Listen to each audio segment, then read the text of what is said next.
Alléluia. Que tout le monde prenne place.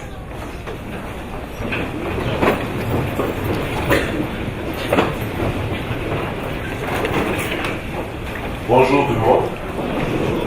Que Dieu bénisse la présence de tout un chacun. Nous allons continuer avec le programme qui avait commencé, le retour à l'Éternel. Par la grâce de Dieu, il y a des prédicateurs qui se sont succédés ici, qui nous ont parlé de la part du Seigneur. Et personnellement, j'ai été vraiment édifié.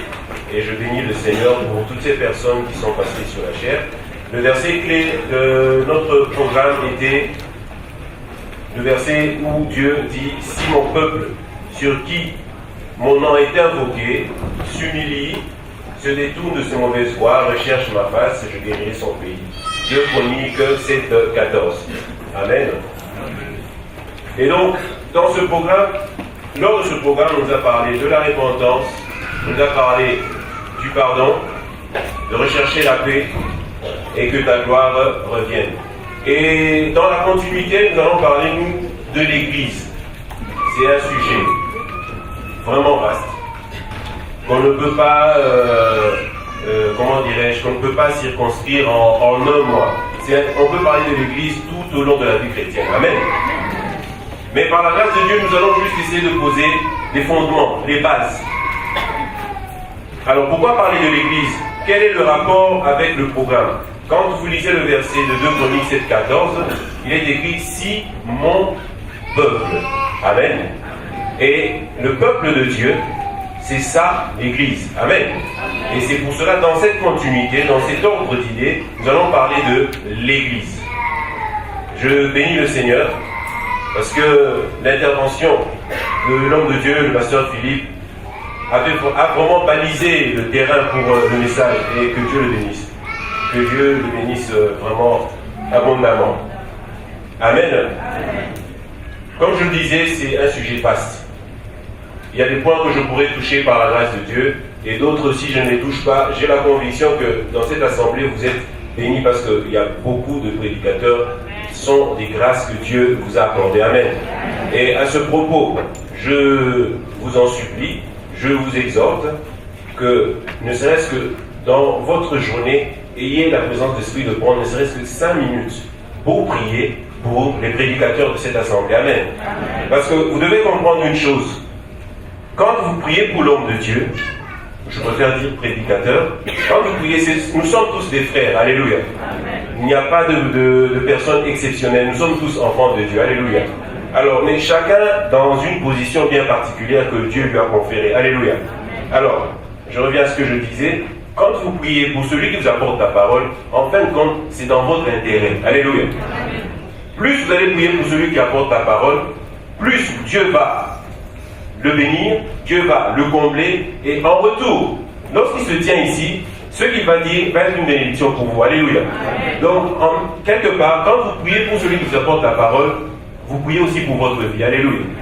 Parce que ceux qui vous apportent la parole sont des bénédictions, des dons pour votre vie, pour votre âme. Alléluia. Que Dieu soit béni. Alors, permettez que je vous pose une question. Il n'y a pas d'ambiguïté, il n'y a pas de piège. Qui croit au Seigneur Jésus? Soyons libres. Soyons libres. Qui croit au Seigneur Jésus? Il y a des doigts qui se lèvent pas. Soyons libres. Qui croit au Seigneur Jésus? Il y a des mains qui se lèvent pas.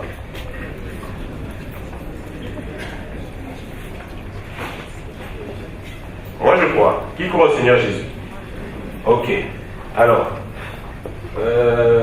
à y regarder par 2 fois, tout le monde croit au Seigneur Jésus. Amen. Alors nous allons lire un verset par rapport à ça. Nous allons lire dans Jean 14, 12. Jean 14, 12. Jean chapitre 14, verset 12. En vérité, je vous le dis, celui qui croit en moi fera aussi les œuvres que j'ai faites. Et il en fera de plus grandes parce que je m'en vais au Père. Amen. En vérité, je vous le dis, celui qui croit en moi fera aussi les œuvres que je fais. Et il en fera de plus grandes parce que je m'en vais au Père. Alors, une deuxième question. Qui a déjà fait les œuvres que Jésus a faites?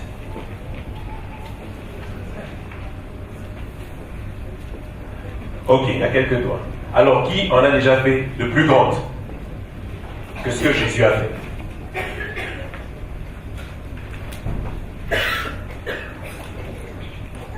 Alors, il y a quelque chose qui ne tourne pas rond. Qui croit au Seigneur Jésus? Non, levez les mains, parce que c'est timide. Hein. Qui croit au Seigneur Jésus? Ok. Alors, qui a déjà fait les œuvres que Jésus a fait? Ok. Alors, qui en a fait de plus grandes? Je crois qu'il y a un souci. Il y a un souci. Bon, j'ai vu, il y a des mains qui se sont levées pour dire que il y en a qui ont déjà fait les œuvres que Jésus a faites. Alors, écoutez, on est entre frères, nous devons nous parler sincèrement. Est-ce que vous savez qu'on a un non-voyant dans cette assemblée? Quelqu'un peut m'amener le frère Aaron, s'il vous plaît. En vérité, je vous le dis, celui qui croit en moi fera aussi les œuvres que je fais, et il en fera de plus grandes, parce que je m'en vais au Père. Ok. Ça va. Vous voyez le bien-aimé ici? C'est un non-voyant. Alléluia. Alors la Bible dit, celui qui croit en moi fera aussi les œuvres que je fais. Je suis arrivé dans cette assemblée en novembre 92. Le bien-aimé qui est ici, il est arrivé il y a un bon moment parmi nous. Et c'est un non-voyant. Je suis surpris que, par rapport à ce verset, que nous puissions, tous ici nous sommes à peu près au nombre de 300, 400, que nous puissions dire bonjour à ce frère, l'accompagner pour prendre son transport, l'accompagner pour venir mettre les offrandes, mais le laisser dans cet état-là. Nous trouvons tout à fait normal. Et ce verset-là ne nous dérange aucunement. Pourtant, il est écrit, celui qui croit en moi fera aussi les œuvres que je fais. Christ a ressuscité les morts. Christ a prié pour les aveugles qui ont recouvré la vue. Mais il y a deux d'ailleurs, il y a une personne qui, ces derniers temps je ne la vois pas. Il y en avait deux, mais je parle pour le frère Aaron. Il y a un non-voyant au milieu de nous. Nous sommes au nombre de 300, 400. Nous disons que nous croyons au Seigneur Jésus. Mais chose étonnante, ça ne nous dérange aucunement de rencontrer un non-voyant. Nous sortons, nous revenons, nous le voyons, nous lui disons bonjour, et puis bon, basta, c'est bon. Est-ce que nous trouvons ça normal? Pourtant, nous disons que nous croyons. Donc, vous voyez, rien que ce verset nous met en porte-à-faux. Rien que ce verset nous met en difficulté. Qu'est-ce que nous pouvons dire? Un seul non-voyant. Nous sommes au nombre de 300. Ça fait des années. Ça ne nous dérange pas. Pourtant, nous sommes à côté de lui. Nous élevons nos mains. Nous invoquons le Jésus qui a dit, celui qui croit en moi fera aussi les œuvres que je fais, et il en fera de plus grandes. C'est ce Jésus-là dont nous disons en qui nous croyons. Mais juste à côté de nous, il y a un non-voyant. Et pourquoi ça ne s'accomplit pas? Au nombre de 300, nous trouvons ça normal. Nous sortons, nous revenons, nous l'accompagnons même. Et ça ne nous dérange pas. Et nous disons que nous croyons. Et nous disons que nous croyons. Et ça fait des années. Alors, celui qui vient de l'extérieur et qui lit ce verset, celui qui ne croit pas au Seigneur Jésus, nous allons lui dire que nous croyons au Seigneur Jésus-Christ. Qu'est-ce qu'il va nous dire? Bon, dans ce cas, quand je lis l'histoire de Jésus, je vois qu'il a fait ça, il a fait ça, il a fait ça. Mais dans la pratique des choses, montrez-moi. Amen. Si on peut le raccompagner, s'il vous plaît. Donc c'est pour nous dire qu'un seul verset nous met en difficulté. Ce n'est pas normal. Un seul verset nous met en difficulté. Nous devons nous poser des questions. Alléluia. Amen. Nous devons nous poser des questions, non seulement des questions, mais les bonnes questions. Amen. Pour avoir les bonnes réponses. Alléluia. Amen. Nous allons lire un autre verset. Et vous devez savoir que pour ce qui est de faire les grandes choses, ce n'est pas l'affaire de ministre ou d'ancien ou de diacre, c'est l'affaire de celui qui croit. Parce qu'on aura peut-être tendance à penser que c'est quelque chose d'exclusif pour le ministre ou pour le diacre. Non, non, c'est celui qui croit. Donc, c'est aussi valable pour le ministre, pour le bishop, l'archibishop, l'évêque, l'ancien, tout ce que vous voulez. Et toi et moi, c'est aussi valable, c'est valable pour tout le monde. Dès l'instant où nous disons croire au Seigneur Jésus-Christ, nous devons accomplir ce que le Seigneur a fait et même des choses plus grandes. Si cela ne s'accomplit pas, il y a quelque chose qui ne va pas. Il y a quelque chose qui ne va pas. Église, il y a quelque chose qui ne va pas. Où est cette foi? Il y a quelque chose qui ne va pas. Cela doit vous déranger, cela doit me déranger. Nous devons nous poser des questions. Ce n'est pas normal que nous puissions vivre en lisant ce genre de versets et rester tranquille, dormir, se réveiller et prier partout avec la Bible que nous croyons au Seigneur Jésus-Christ. Ce n'est pas normal. Ce n'est pas normal. Si nous dormons tranquillement, il y a quelque chose qui cloche. Il y a quelque chose qui cloche. Où est le Seigneur Jésus-Christ dont nous parlent les Écritures? Nous allons lire un verset. Matthieu 15, du premier verset au 6e. Nous sommes dans l'introduction. Nous allons parler de l'Église. Mais là, c'est une entrée en matière. Nous sommes dans l'introduction. Matthieu 15, versets 1 à 6. Nous lisons. Alors les pharisiens et les scribes vinrent de Jérusalem auprès de Jésus et dirent: pourquoi tes disciples transgressent-ils la tradition des anciens? Car ils ne se lavent pas les mains quand ils prennent leur repas. Il leur répondit: et vous, pourquoi transgressez-vous le commandement de Dieu au profit de votre tradition? Car Dieu a dit: honore ton père et ta mère, et celui qui maudira son père ou sa mère sera puni de mort. Mais vous, vous dites: celui qui dira à son père ou à sa mère, ce dont j'aurais pu t'assister est une offrande à Dieu, n'est pas tenu d'honorer son père ou sa mère. Vous annulez ainsi la parole de Dieu au profit de votre tradition. Amen. Amen.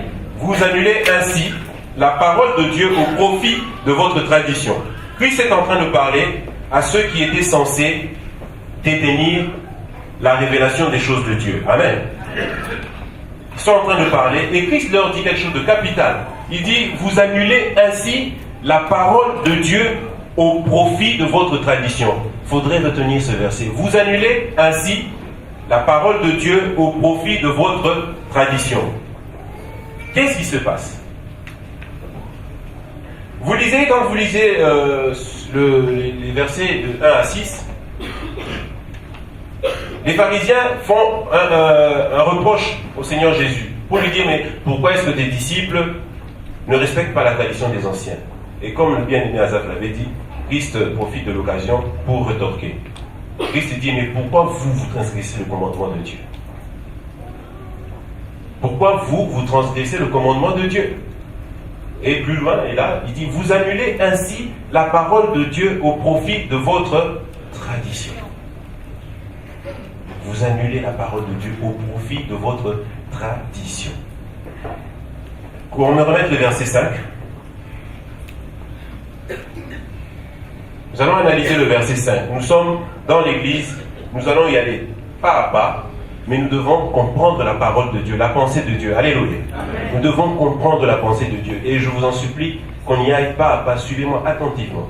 Mais vous dites: celui qui dira à son père ou à sa mère, ce dont j'aurais pu t'assister est une offrande à Dieu, n'est pas tenu d'honorer son père ou sa mère. Le verset 4. car Dieu a dit, honore ton père et ta mère. Je m'arrête là. Dieu a dit, honore ton père et ta mère. Ça, c'est la parole de Dieu. Je vais m'aller plus loin. Et celui qui maudira son père ou sa mère sera puni de mort. Voilà la parole de Dieu. Mais dans le verset 5, qu'est-ce qui se passe? Nous allons voir le verset 5. Mais vous, vous dites, est-ce que vous me suivez? Dieu a dit, honore ton père et ta mère. Celui qui maudira son père, le verset il dit quoi? Celui qui maudira son père ou sa mère. Non. Le 4, excusez-moi. Ouais, honore ton père et ta mère. Celui qui maudira son père ou sa mère sera puni de mort. Ça, c'est Dieu qui l'a dit. Mais maintenant, les pharisiens disent quelque chose. Maintenant, le verset 5.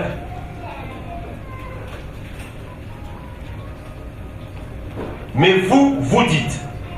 Ça, il s'adresse aux pharisiens. Vous, vous dites, celui qui dira à son père ou à sa mère, ce dont j'aurais pu t'assister est une offrande à Dieu, n'est pas tenu d'honorer son père ou sa mère. Je voudrais que vous puissiez comprendre quelque chose de capital. Dieu a dit une chose. Ça, c'est la parole de Dieu. Les pharisiens ont dit autre chose. Mais regardez la subtilité. Qu'est-ce que les pharisiens disent? Celui qui dira à son père ou à sa mère, ce dont j'aurais pu t'assister est une offrande à Dieu. Les pharisiens disent quelque chose en introduisant le nom de Dieu. Alléluia. En disant Dieu. Normalement, en réfléchissant, c'est pour la volonté de Dieu, c'est quelque chose de bien. Donner une offrande à Dieu. N'est-ce pas? Quand on regarde par deux fois, c'est pas si mauvais que ça. Parce qu'on dit il faut aimer Dieu de tout ton cœur, de toute ton âme, de toutes tes forces. Donc les pharisiens, sur cette base-là, ils se disent, si tu vas faire une offrande à Dieu et que tu aurais pu donner cette offrande à ton père ou à ta mère, tu dis non, non, non, ça c'est pour Dieu. La Bible dit quoi? Honore ton père, ta mère, la Bible dit,